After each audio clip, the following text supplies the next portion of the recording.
Ya Rasulullah, salam salam alaik, ya Rafi'a syari wa tarji'a. Islam melawan orang Nasrani. Orang Islam dipimpin seorang panglima yang gagah berani. Nama beliau adalah Salahuddin Al-Ayyubi. Kemudian setelah sekian lama berperang,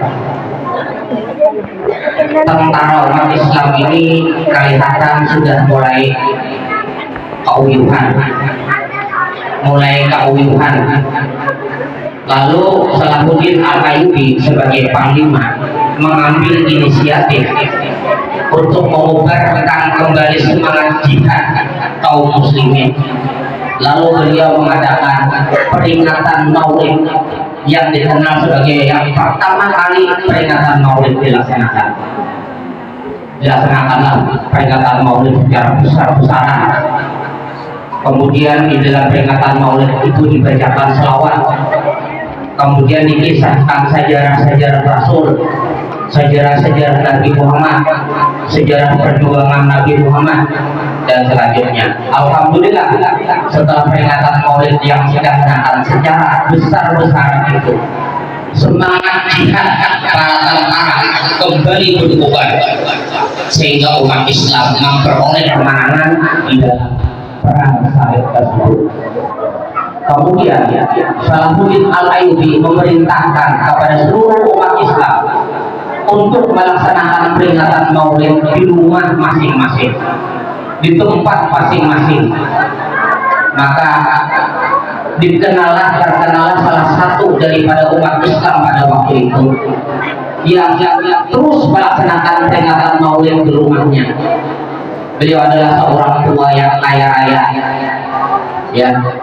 Kemudian beliau selalu melaksanakan pembacaan sholawat di rumahnya karena setiap saat menjamu masyarakat, sehingga beliau jatuh miskin, diuji oleh Allah Subhanahu wa Ta'ala. Beliau jatuh miskin yang tadinya kaya raya menjadi miskin, tetapi beliau tetap berusaha untuk terus melaksanakan peringatan Maulid. Pada suatu saat ketika sudah tiba bulan Rabiul Awal, beliau ingin melaksanakan Maulid, tetapi beliau tidak punya duit. Beliau menangis. Orang tua ini menangis. Saking cintanya kepada Rasulullah tidak dapat melaksanakan Maulid di rumahnya, beliau menangis. Kemudian beliau berkeluh kesah dengan istrinya.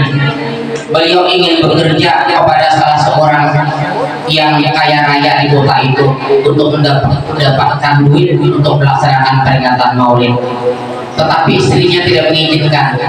Lalu kemudian anak daripada orang tua itu yang mendengar pembicaraan orang tuanya, dia menghadap kepada kedua orang tuanya, wahai ayah dan ibu, biarlah aku yang akan bekerja untuk mendapatkan duit supaya bapak bisa melaksanakan peringatan Maulid. Kemudian orang tuanya setuju, anak ini pun ikut dengan salah seorang saudagar kaya di kota itu. Kemudian orang tua ini minta kepada saudagar, wahai saudagar, anak saya ini ikut bekerja dengan kesempian kontrak setahun, tapi Allah minta duitnya dibayar dulu karena Allah hendak melaksanakan peringatan Maulid. Saudagar tersebut bersedia, setuju, duitnya pun dibayar dulu kontrak setahun. Kemudian dengan duit itu orang tua itu ke pasar untuk tukar makanan persiapan untuk melaksanakan peringatan Maulid. Kemudian setelah semuanya sudah siap, orang tua tersebut bersaluan di kampung,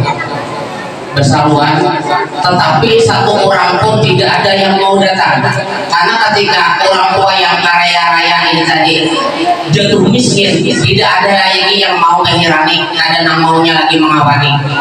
Ketika kaya sidin banyak orang yang suka dengan sidin, ketika sidin jadi miskin ada lagi yang mau menghirani lawan sidin, sampai sarwi untuk peringatan Maulid pun ada yang mau datang. Orang tua ini kada putus asa, beliau bersaluan ke kampung sebelah Namun ternyata apa? Di kampung sebelah pun orang ada namanya datang. Beliau menangis pulang dari kampung sebelah sambil membaca sholawat dalam hati. Tiba-tiba di tengah jalan bertemu rombongan orang yang berpakaian putih-putih. Lalu orang tua ini meminta kepada rombongan tersebut supaya berkenan datang ke rumahnya untuk melaksanakan peringatan Maulid. Maka rombongan itu pun bersedia datang. Setelah sampai di rumah, sepanjang jalan menuju rumah, semua rombongan ini berselawat kepada Rasulullah. Sampai ke rumah orang tua itu berselawat kepada Rasulullah. Mereka sepanjang waktu membacakan selawat. Setelah selesai, rombongan ini mau pulang. Orang tua minta silahkan memakan sajian yang sudah disediakan. Lalu rombongan itu masuk ke ruangan di mana tempat makanan disediakan. Setelah melihat makanan, membuka tutup makanan, tidak ada satu orang pun yang makan, cuma memandang saja kepada makanan itu. Makanan itu pun ditutup kembali. Rombongan pulang, tinggal satu orang yang berduri kulitnya. Lalu orang tua bertanya, wahai Tuhan, siapakah Tuhan ini sebenarnya? Orang yang baju putih tadi yang tinggal tadi berkata, kami adalah malaikat yang diutus oleh Allah untuk datang ke rumah dia. Dan orang tua itu tertanya, lalu siapa yang tadi di antara yang baju hijau tadi? Itu adalah Rasulullah Muhammad Sallallahu Alaihi Wasallam. Bayangkan Bapak Ibu, ini kedahsyatan kehebatan daripada selawat. Kemudian setelah orang tua itu pulang, yang yang berjubah putih yang satu orang tadi bule, orang tua itu masuk ke rumah, dibuka makanan tadi semuanya berubah menjadi emas bertanah yang luar biasa. Kemudian